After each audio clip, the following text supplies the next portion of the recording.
Hello, Bachu, how are you? And you are most welcome in this session on Israel classes. And this is Anuj Malav English faculty from Israel classes. आज इस class के अंदर आपको ऐसे tips देखिए, grammar को हम sound कैसे करें। ग्रामर पोर्शन बहुत सारे बच्चों का कमज़ोर होता है। बच्चे बोलते हैं कि सर समझ में नहीं आता है, एग्ज़ाम के अंदर किस तरीके से हमें ग्रामर में डील करना चाहिए, किस प्रकार से हम करेक्ट फॉर्म को फिलअप करें। और जो सबसे इम्पोर्टेंट पॉइंट है ना बच्चों इंग्लिश में यार, वो है करेक्ट फॉर्म को फिलअप करना। Tense is the main root of English grammar. आप सबको पता है कि इंग्लिश ग्रामर का जो मेन रूट है वो टेंसेज है। अगर टेंसेज का नॉलेज नहीं है आपको तो आप नथिंग है। इसलिए tense is must if you want to perfect in English grammar. अगर आप अपने आप को परफेक्ट करना चाहते हैं, विदाउट एरर आप कोई भी कंपोजिशन करना चाहते हैं, तो निश्चित रूप से आपको ग्रामर को साउंड करना होगा। और ग्रामर को साउंड करने के लिए टेंस का मजबूत होना जरूरी है, क्योंकि टेंस इंग्लिश की रूट है। वर्ब सेंटेंस की आत्मा कहलाती है। शेक्सपियर भी कहते हैं कि verb is the soul of a sentence. अगर सेंटेंस में वर्ब गलत है तो समझो कि आपको 0 नंबर है, 0/0 है।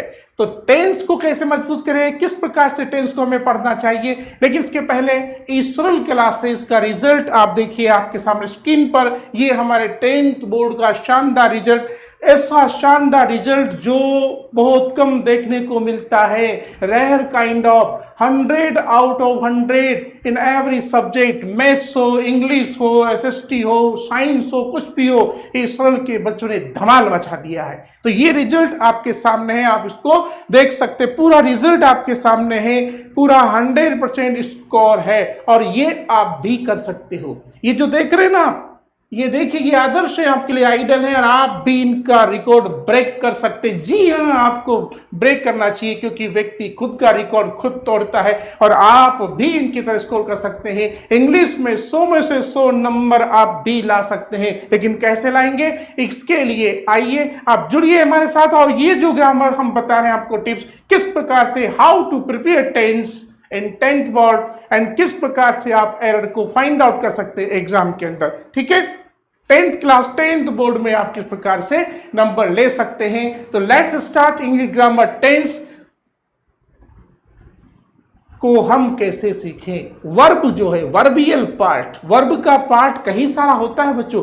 टेंस होते हैं, सब्जेक्ट वर्ब कंकोर्ड होता है, कंडीशनल सेंटेंस होते हैं, इवन इनकी कॉजेटिव वर्ब भी होती है, जिसका नाम बहुत कम बच्चे सुनते हैं। आज आप सुनेंगे कॉजेटिव वर्ब क्या है। ठीक है, तो टेंस के साथ हम चलते हैं आगे। इसके बाद हमारा टेंस 3 प्रकार के होते हैं बच्चों। कितने प्रकार के होते हैं? टेंस 3 प्रकार के होते हैं। प्रेजेंट टेंस, पास्ट टेंस और फ्यूचर टेंस। ये सब जानते हैं कि हमारे टेंस 3 प्रकार के होते हैं, present, past and future. Every tense has 4 parts: indefinite, continuous, perfect and perfect, continuous. ये जनरल चीजें होती है। टेंस का नॉलेज सबको होता है। To have knowledge is not sufficient about tenses, but how to fill correct form in the exam. Knowledge होना अच्छी बात है। पहले कहते थे कि नॉलेज इज पावर, लेकिन आजकल कॉन्सेप्ट बदल गया है कि नॉलेज होने के बावजूद भी बहुत सारे बच्चे उसको एक्सप्रेस नहीं कर पाते हैं, अप्लाई नहीं कर पाते। इसलिए हम कहते हैं कि knowledge is not power but application of knowledge is power. तो आपको नॉलेज का एप्लीकेशन भी आना चाहिए। टेंस का नॉलेज है, लेकिन इसके बावजूद भी हमारे गलत हो जाते हैं। तो 4 प्रकार के टेंस, प्रत्येक टेंस के 4 पार्ट होते हैं: indefinite, continuous, perfect and perfect, continuous. इसके बाद सबसे पहले स्टार्ट करते हैं हमारा प्रेजेंट इंडेफिनिट। तो प्रेजेंट इंडेफिनिट में क्या होता है बच्चों, समझे। प्रेजेंट इंडेफिनिट डिनोट्स क्या, द प्रेजेंट एक्शन। प्रेजेंट का मतलब वर्तमान काल, जो वर्तमान में, और वर्तमान काल कहता है, हम कहते हैं कि try to live in the present and make your future bright. तो प्रेजेंट टेंस को पूरे ढंग से समझना है। और टेंस को लर्न करने के लिए आपको प्रत्येक टेंस का डिफरेंस याद होना चाहिए। प्रेजेंट इंडेफिनिट, प्रेजेंट कंटिन्यूस, फिर पास्ट कंटिन्यूस, फिर फ्यूचर कंटिन्यूस। केवल हेल्पिंग वर्ब का अंतर आएगा बच्चे लोगों। अरे यार जी दोस्तों, केवल वर्ब का अंतर होता है, हेल्पिंग वर्ब का अंतर होता है। कुछ चीजें सेम होती है, जैसे प्रेजेंट कंटिन्यूस से प्रेजेंट कंटिन्यूस में आईएनजी की फॉर्म काम में आती है और हेल्पिंग वर्ब इजेमार होती है। अगर पास्ट कंटिन्यूस को आप सामने लाया जाए तो पास्ट कंटिन्यूस का हेल्पिंग वर्ब वाज वर होता है, आईएनजी वाली फॉर्म तो एज इट इज है ना। तो तीनों ही कंटिन्यूस में, तीनों ही परफेक्ट में, तीनों ही परफेक्ट कंटिन्यूस टेंस में और तीनों ही इंडेफिनिट में आप डिफरेंस याद कीजिए ना। जो सिमिलरिटी है वो तो सेम रखिए, लेकिन हेल्पिंग वर्ब का ही तो डिफरेंस है। तो आपको जो डिफरेंस वो याद रखना है और आपको एक बार में ही पूरे टेंस याद हो जाएंगे। लेकिन टेंस को याद करने के बावजूद भी किस प्रकार से उनको करेक्ट फॉर्म में फिलअप करते हैं, this is very significant point.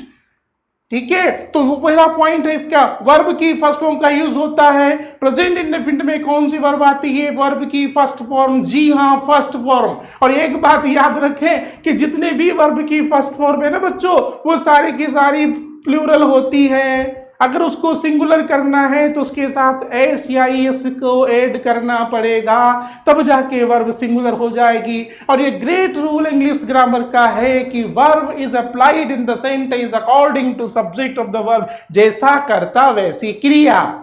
यार क्या बात करते हो, स्ट्रक्चर को याद रखना है। Subject plus verb plus object, यानी कर्ता क्रिया कर्म, अंग्रेजी होगी नर्म। बिल्कुल सीधा सा फंडा है और ये चीज आपको मिलेगी सिर्फ इस सरल पर। तो आइए जुड़िए मेरे साथ, शानदार कॉन्सेप्ट क्लियर करते चलिए टेंस का। ये वर्ब की फर्स्ट फॉर्म आती है, एस और यस ऐड करते हैं वर्ब के साथ जब आपका सब्जेक्ट सिंगुलर हो। सिंगुलर थर्ड पर्सन सब्जेक्ट होने पर ही सिंगुलर वर्ब का यूज होता। And how to convert any plural verb into singular, you are to add s or es at the end of the verb। ठीक है, singular के साथ आएगा और S added with plural form. तो ये आपको ध्यान रखना पड़ेगा बच्चे लोगों। तो ये आपको वर्ब की फर्स्ट फॉर्म को यूज करना पड़ेगा किस प्रकार से। अब हेल्पिंग वर्ब डज नॉट आती है। देखिए जब भी सेंटेंस को नेगेटिव करते हैं ना, मैं गाना गाता हूं, और मैं गाना नहीं गाता हूं यार, गाता हूं ना तो I sing a song, I do not sing a song, do I sing a song. क्या मैं गाता हूं, क्या मैं नहीं गाता।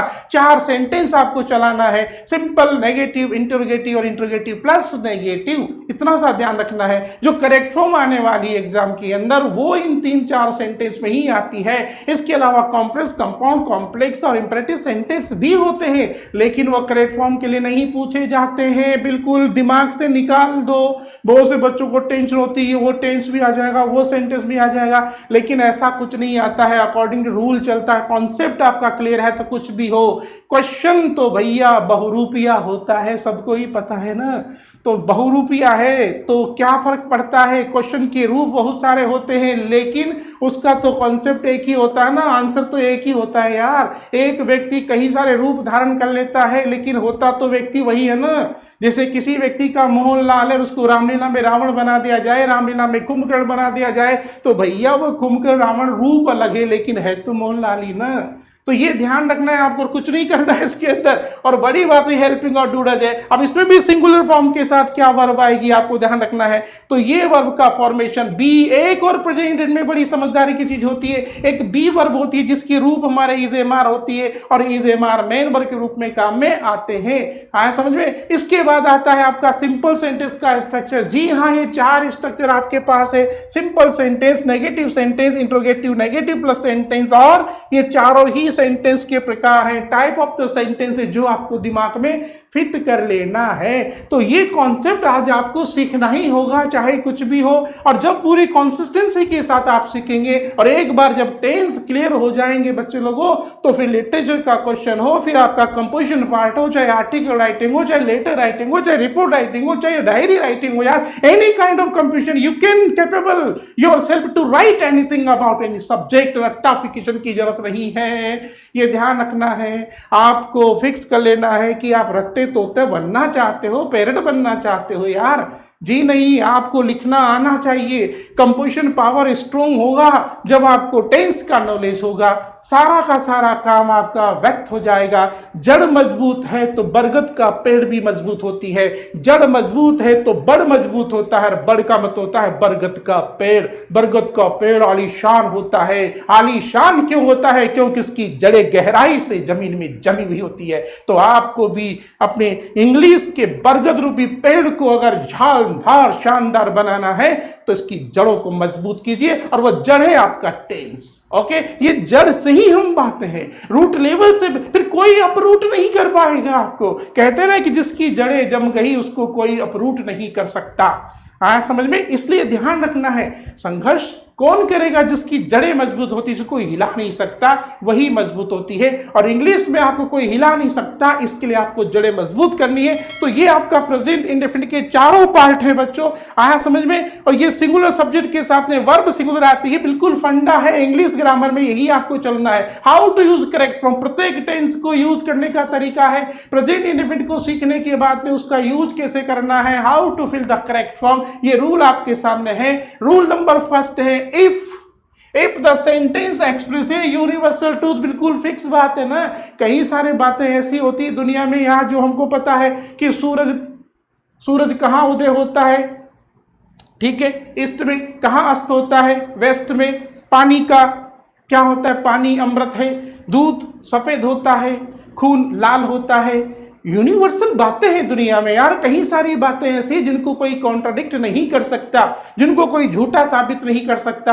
तो फिक्स रखो दिमाग में ऐसी बातें जिनको कोई झूठा साबित नहीं कर सकता, जो यूनिवर्सल है, साइंटिफिक फैक्ट है, प्रोवर्ब है, कहावतें हैं, उनको कोई झूठा साबित नहीं कर सकता ना। तो याद रखो ऐसी बातें हमेशा ऑलवेज प्रेजेंट इंडेफिनिट में लिखी जाती है। तो यहां वही बात है, ये सेंटेंस आपके सामने, the sun in the east. अब देखिए यहां पर ये बात बिल्कुल कॉन्सेप्ट क्लियर है। यहां पर क्या कॉन्सेप्ट है, ये कॉन्सेप्ट यहां पर आपको दिख रहा है ना, ये आप देख रहे हैं कि साइंटिफिक फैक्ट है या यूनिवर्सल ट्रूथ है। सूरज कहां उदित होता है, कहां? तो प्रेजेंट इंडेफिनिट आएगा। You are to select present indefinite from the option. लेकिन एक बात सावधान, अलर्ट रहिए, बहुत की सावधानी का मामला है। सब्जेक्ट यानी कि वर्ब को फिलअप करते समय आपको सब्जेक्ट के नंबर पर विशेष ध्यान देना होगा। बिल्कुल बी अलर्ट। केवल इतना ही पर्याप्त नहीं होता है दोस्तों, वर्ब फिलअप करने से पहले सब्जेक्ट के नंबर पर भी ध्यान देना होगा कि आपका सब्जेक्ट सिंगुलर थर्ड पर्सन है या प्लूरल। जी हाँ, सन आपका सिंगुलर थर्ड पर्सन है, तो वर्ब की फर्स्ट फॉर्म तो देखो राइज भी है, राइजेज भी है। लेकिन रूल क्या कहता है? क्या रूल कहता है कि सिंगुलर सब्जेक्ट के साथ में सिंगुलर वर्ब का यूज होगा। इनमें से सिंगुलर कौन सी? जिसमें एस लगा है वह सिंगुलर है, जिसमें एस नहीं लगा है वो प्लूरल है। तो आपका ऑप्शन होगा second, the sun rises in the east. बस खत्म बात। लाइए एक नंबर। कितना आसान काम है, बहुत इजी काम है यार। अगर आपको ये सारी चीजें याद रहेंगी तो आप कर सकते हैं। We with. अब देखिए यहां पर एक सेकंड सेंटेंस हम देख रहे हैं। सेकंड सेंटेंस में कह रहे हैं कि हम कानों से सुनते हैं। भैया ये भी यूनिवर्सल है, कौन झूठा साबित करेगा? क्या आप झूठे साबित कर सकते हो? क्या मैं झूठा साबित कर सकता हूं? क्या दुनिया में कोई व्यक्ति इसको झूठा साबित करता है? पूरी दुनिया में सभी इंसान कानों से ही सुनते हैं। आया समझ में? ऐसे नहीं चलता। तो यहां पर भी हर बात बिल्कुल क्या है, यहां पर हियर, तो यहां पर हमारा आंसर ए होगा, यानी first number we hear with our ears. तो इस प्रकार के सेंटेंस को फिलअप करना है। इनको हम स्टेटिव वर्ब्स की कैटेगरी बोलते हैं। There are some adverbs. अब देखो कुछ चीजें जो यूनिवर्सल ट्रूथ है वो आ गई, इसके बाद कुछ एडवर्ब्स होते हैं, प्रत्येक टेंस के एडवर्ब होते हैं। जैसे यहां पर हम देख रहे हैं ये एडवर्ब्स है, ऑलवेज है, आपका यूजुअली है, seldom, never, normally, quickly, ably, ये सब these are the adverbs of present indefinite. अगर इनमें से कोई भी आपको सेंटेंस में मिलता है तो वहां पर आपको प्रेजेंट इंडेफिनिट को करेक्ट फॉर्म के रूप में फिलअप करना है। इनको, हाँ जी हाँ, इनको हम एडवर्ब कहते हैं। ये हमारे क्रिया विशेषण है एडवर्ब बच्चों। एडवर्ब प्रत्येक टेंस के अलग अलग होते हैं, जो भी आपके सामने यहां पर आते हुए चले जाएंगे। ठीक है, तो सी अब यहां देखिए यहां रेगुलरली है।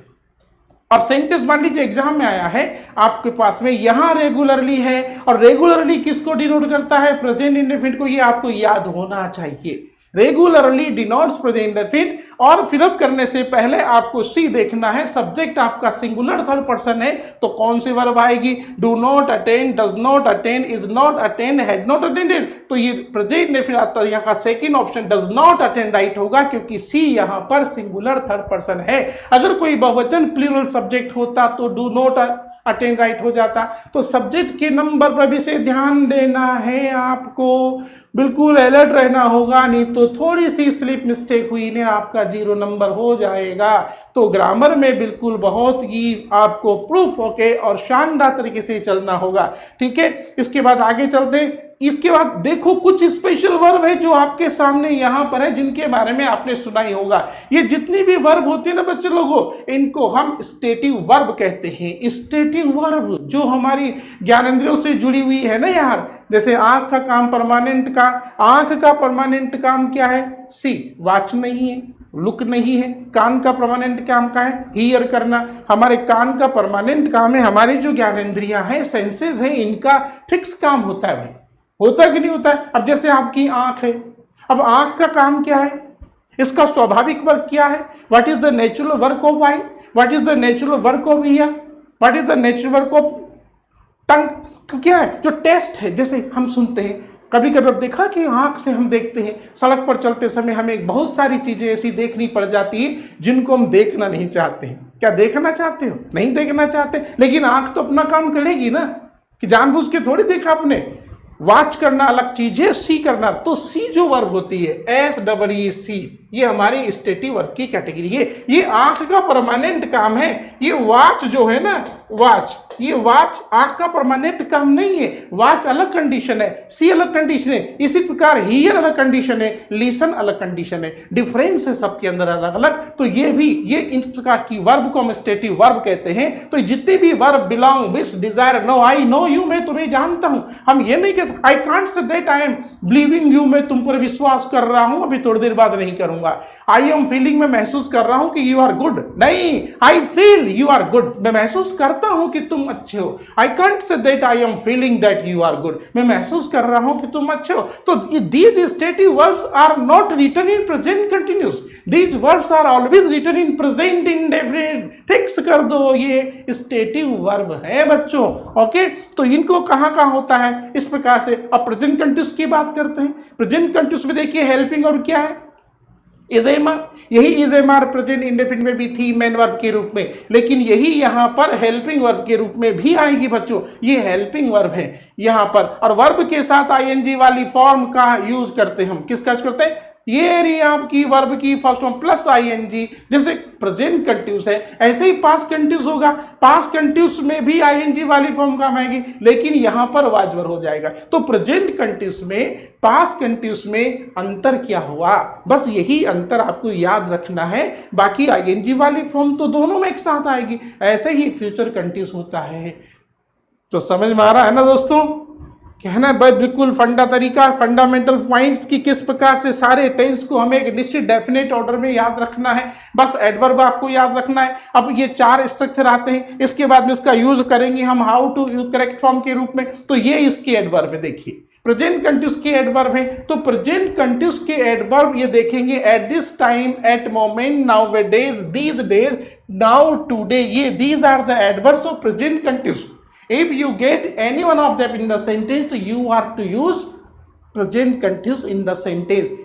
एरर फाइंड आउट भी आप कर सकते हैं, जैसे he is writing a novel nowadays, ये नाउअडेज यहाँ है और इसलिए यहाँ पर इज राइटिंग का यूज हुआ, ठीक है। एट दिस टाइम यहाँ पर आ गया है, इसलिए यहाँ पर ही स्लीपिंग इन द रूम हो गया। तो इन एडवर्ब्स को आप देखेंगे तो प्रत्येक एडवर्ब्स के को आप रिकॉग्नाइज करेंगे और उसके बाद ही आपको यहाँ पर इसको यूज करेंगे। इसके बाद प्रेजेंट कंटिन्यूस और भी कंडीशन में आता है, एक ऐसा एक्शन जो कि नियर फ्यूचर में होने वाला है, जैसे they are going to Delhi next week, अगले सप्ताह वो दिल्ली जा रहे हैं। This is already decided programme.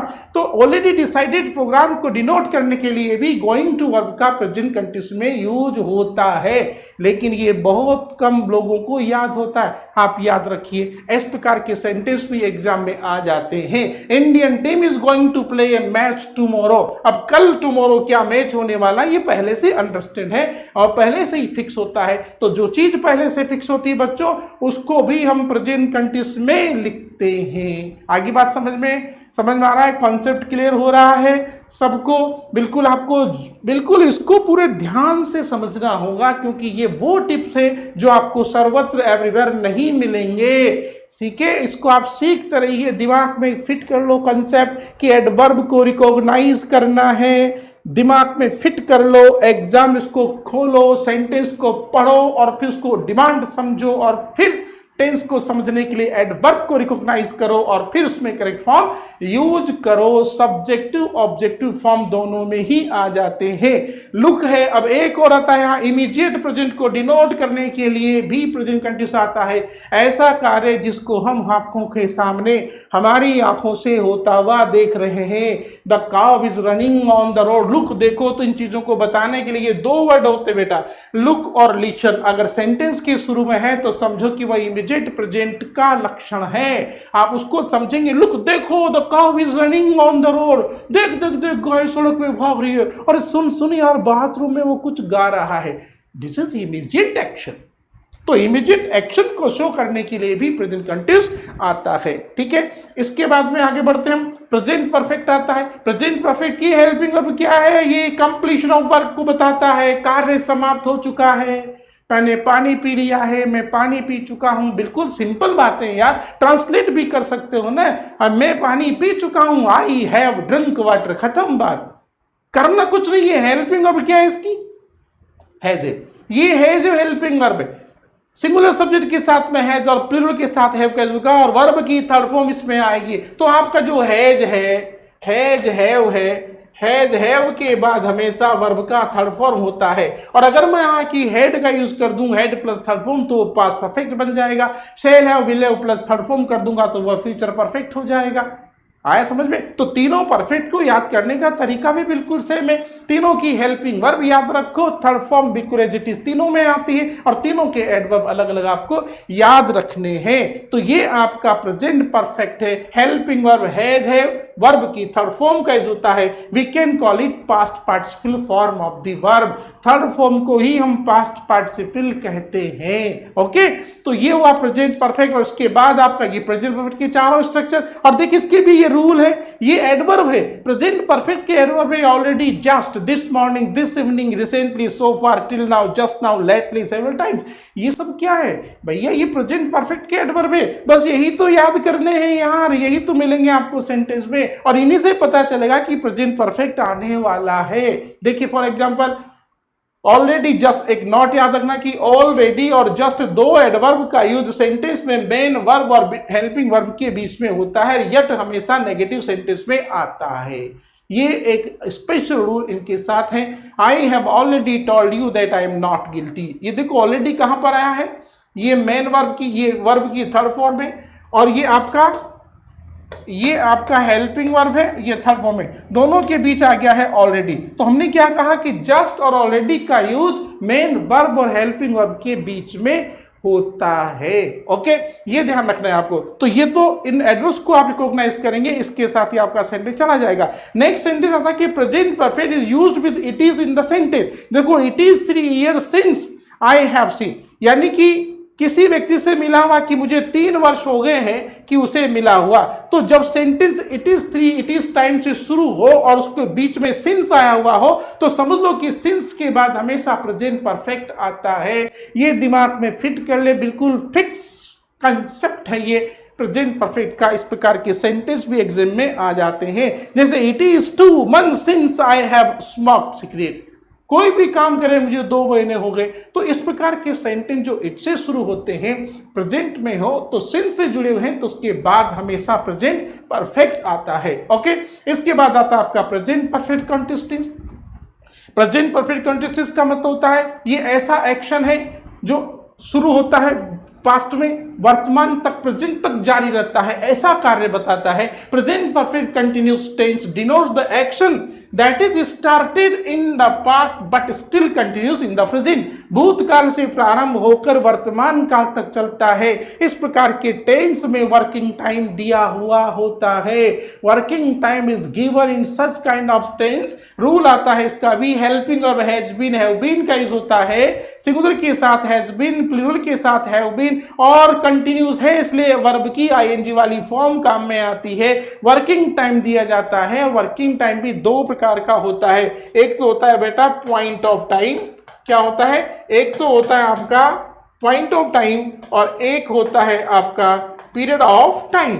ठीक है, ये दो प्रकार का टाइम होता है। तो पॉइंट ऑफ टाइम से पूर्व जो है प्रीपोजिशंस का होता है और पीरियड ऑफ टाइम से पूर्व फॉर का यूज होता है, और ये since for plus time he work करता है एडवर्ब का। ओके, तो अगर सिंस फॉर प्लस टाइम है तो वहां प्रेजेंट परफेक्ट कॉन्टिन्यूअस का ही यूज करना होगा। ओके, इस प्रकार की सेंटेंस देखिए, जैसे ही has been playing for 2 years, ये फॉर 2 years को रिकॉग्नाइज करेंगे और यहां पर करेक्ट फॉर्म आपको फिलअप करना पड़ेगा। ये प्रेजेंट कंटिन्यूअस। अब देखिए एरर स्पॉटिंग में कभी कभी प्रेजेंट कंटिन्यूअस और पास्ट, प्रेजेंट कंटिन्यूअस और प्रेजेंट परफेक्ट कंटिन्यूअस को हम एरर बना के एग्जाम में देते। कभी कभी सेंटेंस एग्जाम में आ जाता है, जैसे इस प्रकार से आ जाए, जैसे he is learning the lesson for 2 hours। ये सेंटेंस है। अब यहां आपको सेंटेंस देकर के कहा जाएगा कि इसको करेक्ट कीजिए, करेक्ट कीजिए। तो आप सेंटेंस को पढ़ेंगे, he is running the lesson for, he is learning the lesson for 2 hours। वो 2 घंटे से लेसन सीख रहा है। आपको बहुत देर तक आप पहुंच ही नहीं पाएंगे इसमें एरर क्या है। 2 घंटे से वो लेसन सीख रहा है, राइट सेंटेंस। लेकिन फोकस करो इस बिंदु पर, क्या प्रेजेंट कंटिन्यूअस में वर्किंग टाइम दिया जाता है? जी नहीं, प्रेजेंट कंटिन्यूअस में कोई वर्किंग टाइम नहीं दिया जाता है। वर्किंग टाइम दिया जाता है सिर्फ प्रेजेंट परफेक्ट कंटिन्यूअस टेंस में। तो यहां पर आपको यूज करना होगा इसका सही रूप हैज बीन। इसकी जगह हैज बीन यूज करना पड़ेगा, तब जाकर के आपका सेंटेंस राइट होगा। समझ में आई चीज? तो ये प्रेजेंट कंटिन्यूअस और present perfect continuous, past continuous और past perfect continuous, future continuous और फ्यूचर परफेक्ट कंटिन्यूअस, ये तीनों ही ऐसे टेंस हैं जिनको एक दूसरे में कन्वर्ट करके स्पॉटिंग एरर में दिए जाते हैं, जिसमें हमें पता ही नहीं चल पाता है कि गलती क्या है। बस आपको कॉन्सेप्ट समझना है कि वर्किंग टाइम सिर्फ लास्ट वाले में परफेक्ट कंटिन्यूअस में होता है, पर यानी कंटिन्यूअस टेंस में, प्रेजेंट कंटिन्यूअस में, पास्ट कंटिन्यूअस में, फ्यूचर कंटिन्यूअस में कोई वर्किंग टाइम नहीं होता है। This is a big concept, ये आपको याद रखना है। ओके, चलिए आगे बढ़ते हैं। इसके बाद में आता हमारा जनरल प्रेजेंट परफेक्ट आता है। इसका रूल है एक्सप्रेस एक्शन करता है which is apparently uninterrupted. She has been talking tuitions this year. ठीक है, इसके बाद अब देखिए ई सरल पर किस प्रकार से पढ़ाया जाता है। ये देखिए जितने भी फैकल्टी मेंबर्स हैं किस ढंग से पूरा एनिमेशन देख करके पूरे एक्शन के साथ आपको पढ़ाते हैं। ये सबसे बड़ा प्लस पॉइंट ई सरल क्लासेस का है, जहां से आपको प्रैक्टिकली सिंपल बिल्कुल इंडिकेशन से, इशारों से और सब तरीके से आपको एक चीज के कंसेप्ट को क्लियर करवाया जाता है। You can observe this on the smart board. देख सकते हैं यहां पर देखिए किस प्रकार से सर पूरी ताकत से मेहनत से आपको एक्शन के साथ एक चीज को कंसेप्ट क्लियर करके पढ़ाते हैं। यही एक ई सरल की पहचान है बच्चों। ई सरल पर हर चीज को सरल कैसे किया जाता है, इजी कैसे किया जाता है, और यही कंसेप्ट मिलता है ई सरल से। और ई सरल हर चीज को इजी करके आपको कैसे बिजी रखती है ताकि आपका रिजल्ट आसान हो सके। आप इसलिए बिजी कैसे रखेंगे, तो बिजी रहना चाहिए, लेजीनेस नहीं आनी चाहिए। कहते हैं कि इफ यू आर बिजी तो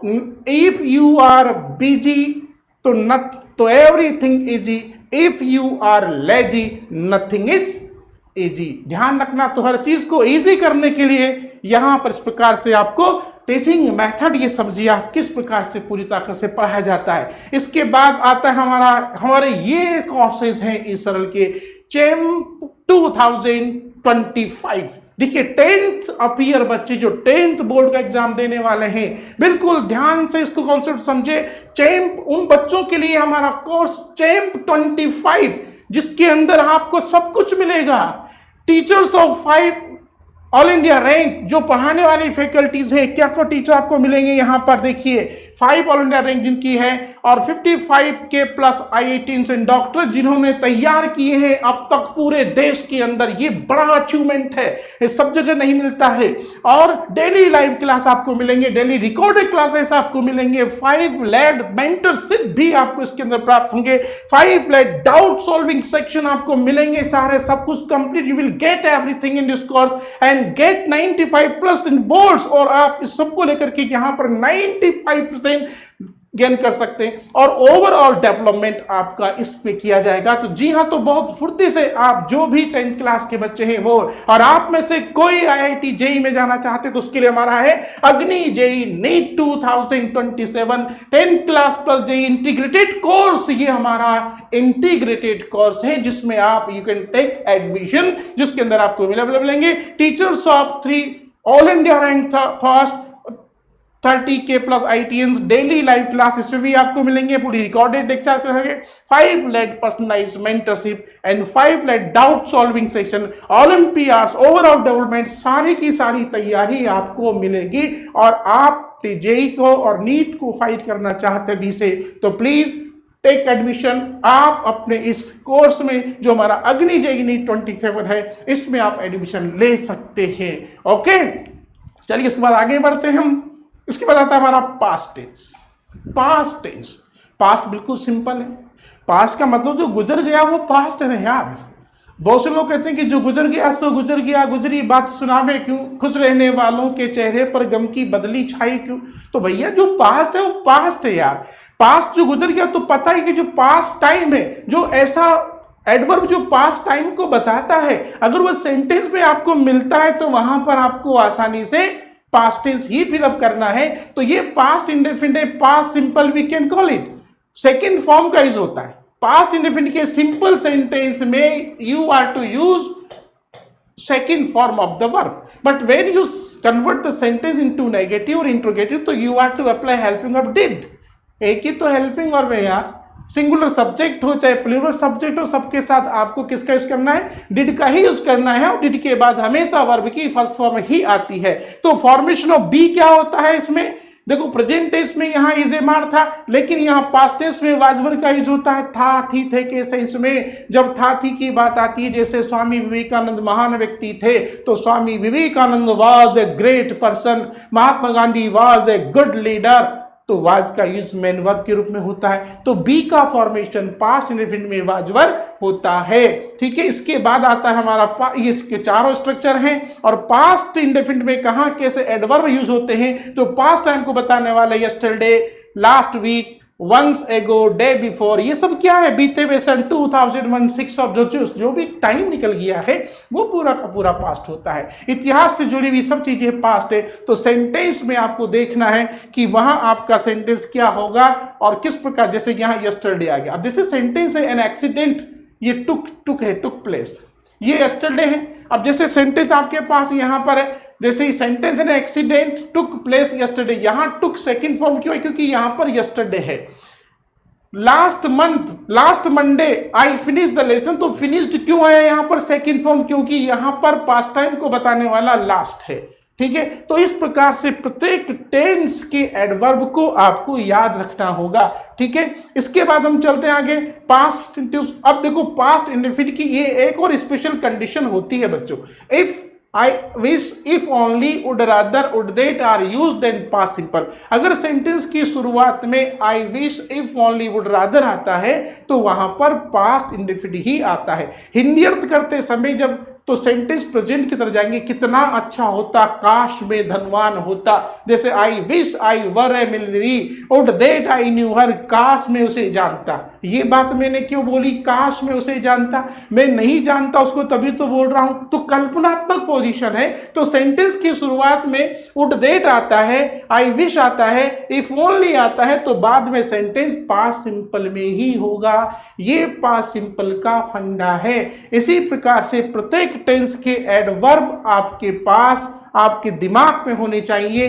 टेंस का नॉलेज तो होना ही चाहिए, लेकिन प्रत्येक टेंस के जो एडवर्ब होते हैं बच्चों, उन एडवर्ब्स को भी आपको याद रखना होगा, तभी आप सही से यूज कर पाएंगे। पास्ट कंटिन्यूस आता है इसके बाद। पास्ट कंटिन्यूस की हम बात करते हैं तो पास्ट कंटिन्यूस में वाज वर, हेल्पिंग वर्ब आती है, इसके साथ आईएनजी वाली फॉर्म काम में आएगी, सबको पता है। ये देखिए, तो प्रेजेंट कंटिन्यूस और पास्ट कंटिन्यूस में अंतर क्या हुआ, वहां पर इज एम आता है, यहां पर वाज वर है, और ये आईएनजी वाली फॉर्म तो दोनों में फिट होती है, ये तो पता है। तो आपको प्रेजेंट कंटिन्यूस और पास्ट कंटिन्यूस दोनों ही याद हो गए फटाफट, मतलब हो गया नहीं। प्रेजेंट कंटिन्यूस पास्ट कंटिन्यूस को याद करने का तरीका क्या है, is am are plus ING present continuous है और was were plus ING past continuous है। Shall be will be plus ING वाली फॉर्म फ्यूचर कंटिन्यूस है। बिल्कुल डिफरेंस याद रखना है यार, बहुत आसान तरीका है, और इतना इजी तरीके से टेंस को सीखोगे तो बहुत ही कम चांस होंगे आपके वर्ब का गलत होने का। तो आप बिल्कुल सही करेक्ट फॉर्म भी यूज कर सकते हो सेंटेंस के अंदर, और बिल्कुल सेंटेंस का जो एरर है तो सेंटेंस को एरर रेक्टिफाई भी आप कर सकते हो। जो एरर रेक्टिफिकेशन के सेंटेंस आते हैं उनको आसानी से आप ठीक कर सकते हो, जो बोर्ड के एग्जाम में आजकल ज्यादा आते हैं। टेंस की गलती, प्रीपोजिशन की गलती, आर्टिकल की गलती, तो ग्रामर की सारी गलती उसमें कहीं न कहीं आती है। तो मोस्टली वर्ब की गलती होती है सेंटेंस के अंदर, तो उसको आप रिकॉग्नाइज कर सके, आपको पता होना चाहिए कि कौन से टेंस का एडवर्ब क्या है। कभी कभी इस एडवर्ब के साथ में वो आता है, तो कभी कभी सेंटेंस ऐसे भी आ जाता है, जैसे आई वर्कड हार्ड टुमारो। अब जैसे ये सेंटेंस आपको दे दिया एग्जाम में, टुमारो आ गया, यहां पर हमने वर्कड कर दिया, तो सेंटेंस गलत हो गया ना। आपको कहा जाएगा कि एरर फाइंड आउट करनी है, तो भैया टुमारो को जाइए। ये टुमारो जो एडवर्ब आया है, अब बहुत से बच्चे क्या करते हैं कि टुमारो को हटा देते। टुमारो का एरर सेंटेंस में नहीं आता, एडवर्ब का एरर सेंटेंस में नहीं दिया जाता है, सेंटेंस में एरर दिया जाता है कहां पर, वर्ब का। आप देखिए, आपको टुमारो के अनुसार वर्कड नहीं आएगा, तो वर्कड की जगह आपको चेंज करना पड़ेगा, टुमारो को देकर यहां आपको यूज करना पड़ेगा आई सेल वर्क। आई सेल वर्क हार्ड होगा तब राइट होगा, वर्कड नहीं। आप ऐसा नहीं कि टुमारो हटा के सेंटेंस को यहां जबरदस्ती यस्टरडे का यूज कर दो, नहीं, ऐसा नहीं चला। एडवर्ब की मिस्टेक नहीं आती है, केवल एडवर्ब को देखकर वर्ब फिलअप करना पड़ता है। बिल्कुल एक डेफिनेट ऑर्डर से सेंटेंस को एरर रेक्टिफाई करना पड़ता है। आगे समझ में? तो ये कॉन्सेप्ट अगर आपके पास क्लियर है बच्चे लोगों, तो आप आसानी से कुछ भी कर सकते हो और पूरे टेंस को फिलअप कर सकते हो।